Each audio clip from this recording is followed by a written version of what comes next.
Okay, I wanted to ask you also about the Pelicans. You live in New Orleans, cover the Pelicans. Um, we've had an interesting summer. How would you phrase what happened with the Pelicans and Zion this summer? A lot of things have happened with Zion this summer, but it has been Non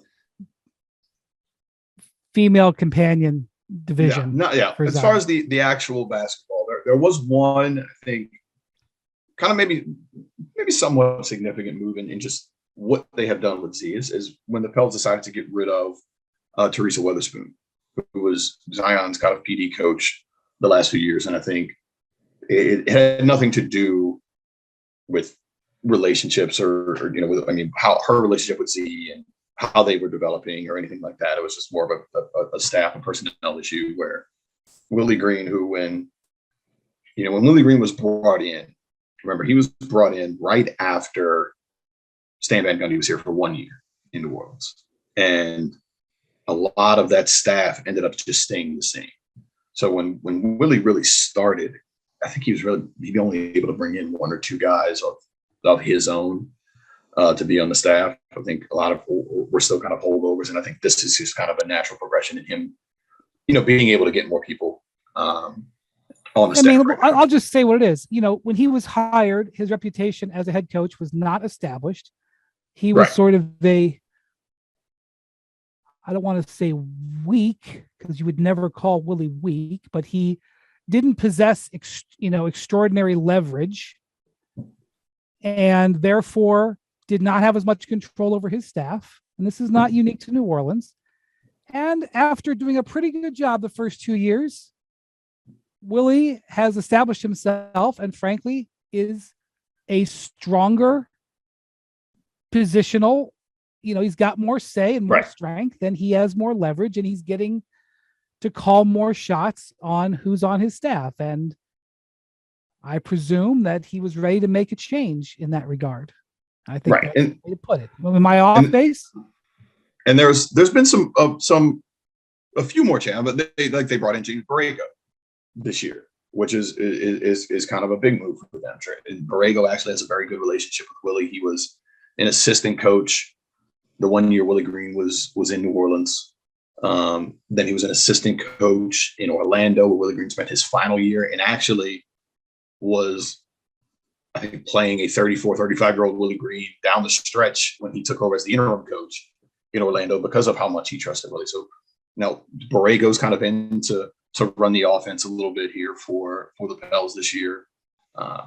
He's got, Jaron Collins, who interviewed with, Detroit for that job and was a candidate before they decided to make Monty an offer that Monty couldn't refuse to go to Detroit. So it's slowly building up the staff kind of in the way he wants. And I think that was kind of one thing. And I think they brought Z in to tell him that news face to face rather than let him find out on social, which I think was kind of, it shows you the, how they want to look.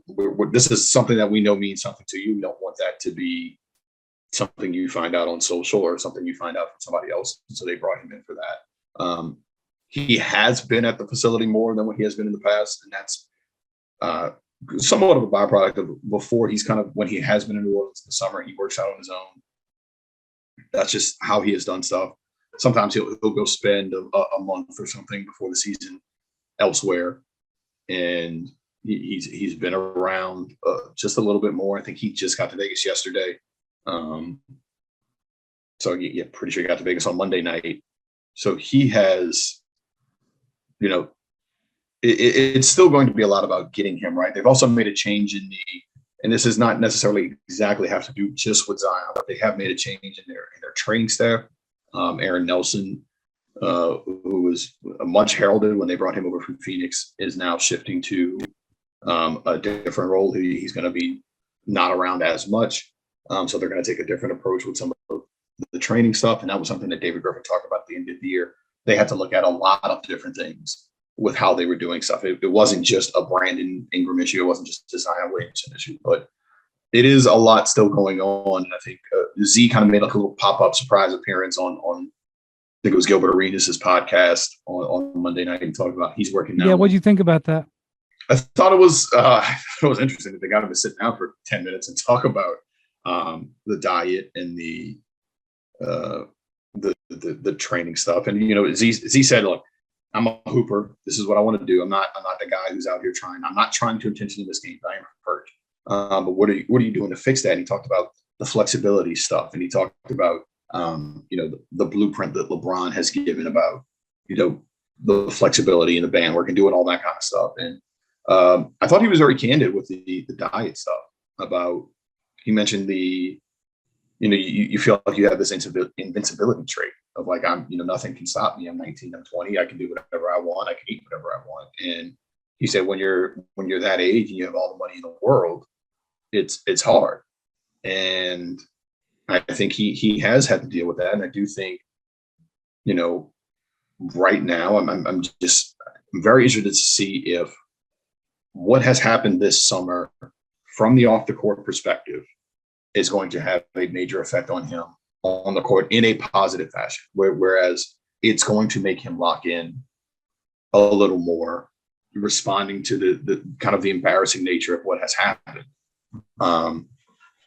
and see where that goes. But I thought he was candid in the brief time he was there, and that was good to see from him that he's not going to shy away from talking about stuff like that in certain settings. Yeah, so the Pelicans are a team that is one of the more fascinating teams. They kick the tires on Scoot Henderson. Who knows what they really, if they ever made a real offer. I talk about this on the pod repeatedly. Offer is a sensitive topic in the NBA, and I understand why, because you're worried about players. I don't know how serious they got with Charlotte and Portland. I know they talked to them. It's my understanding that it was a very much a pick-based offer more than anything else. Or not even offer. Let me not use that word offer, like you just said. It was a picks-based discussion.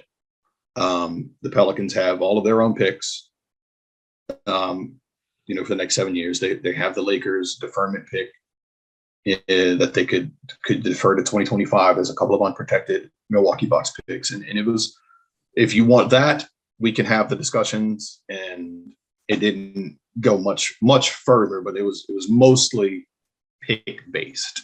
From what I right. Well, you're not getting the number 2 or 3 pick in this draft by offering future firsts. Right. So if that's what they only were willing to talk about, then they were never getting it. And they didn't get it. So, but whatever. It has been, who knows how many times this has been said in New Orleans. They were the number 2 seed before Zion got hurt. They have. I've said it a lot. I know that much. Right. They got Herb Jones done this offseason. They didn't pick up the option to lock him into the 4-year contract, which I liked because Herb Jones is a high quality player. So they are flirting with the tax for the first time ever. Yes, they are. I would be reasonably surprised, if not outright shocked, if they were a tax-paying team. So I suspect if they're going to go any way, it will be to reduce payroll going forward, but I don't know for sure. But they will be, in theory, starting the season healthy. Brandon Ingram is playing for Team USA in the World Cup. He's going to be one of their best players. I expect him to have a pretty big role. Wing scorer who can shoot from the perimeter. That's like gold. I mean, Kevin Durant is, in most people's view, the greatest Team USA player of all time, in terms of his accomplishments and the volume of accomplishments. There's some guys who have tremendous cases for that, Carmelo being right up there, but I think it's Durant. And, Brandon Ingram is cut from the same cloth as Durant. He's not Durant, but he's, that type of player. And so that type of player is extraordinarily valuable in that setting. So he, I would assume would be coming into camp in good condition, in good shape, coming off that experience. Do you believe that the Pelicans can get back to that level that they were at, assuming Zion is able to play?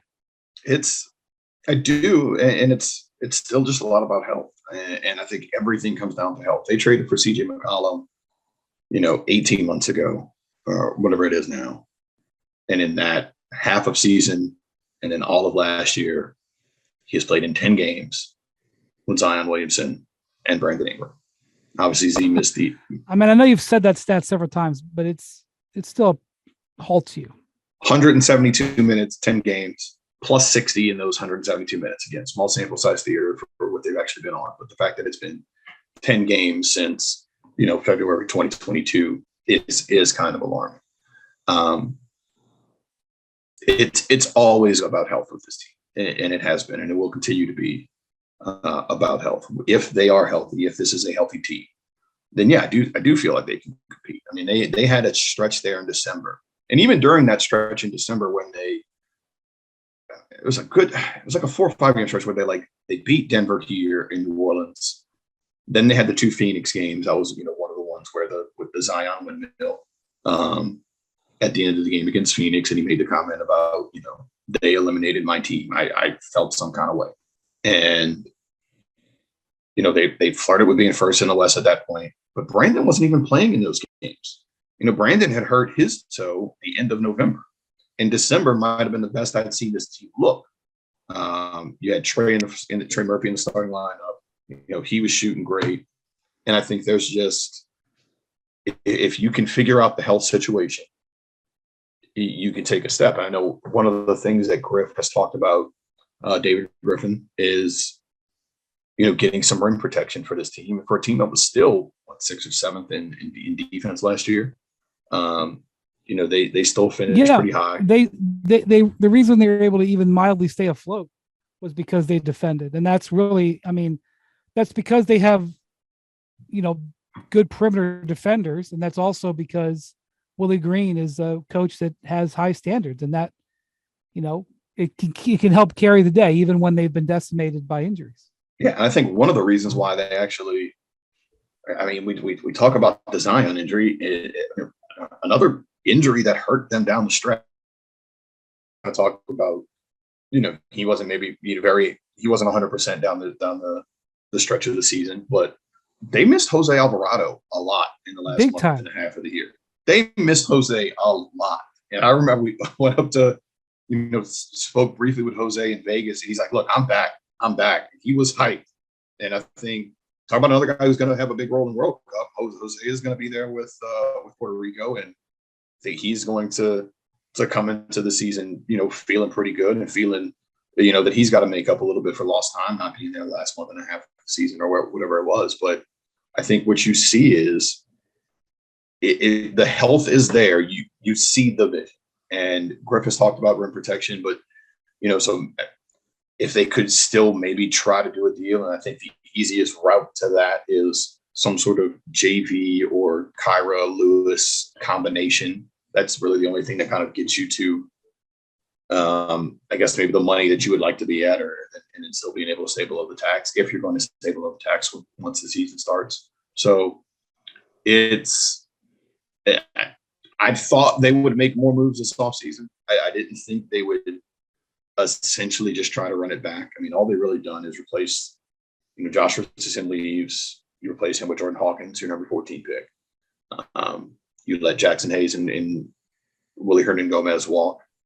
You replace, one of those with Cody Zeller on a minimum deal, and then I think EJ Liddell you upgraded from a two-way contract to a full contract. And I honestly, I think if EJ Liddell doesn't tear his ACL, I think probably a year ago, either today or tomorrow, somewhere in there, because it was later in summer league. If he doesn't tear his ACL, he probably has a contract spot last year. Maybe he's not on a two-way, but I think, that's really all you've done. And running it back is not a terrible idea, but I still thought they would have made another move for for rim protection.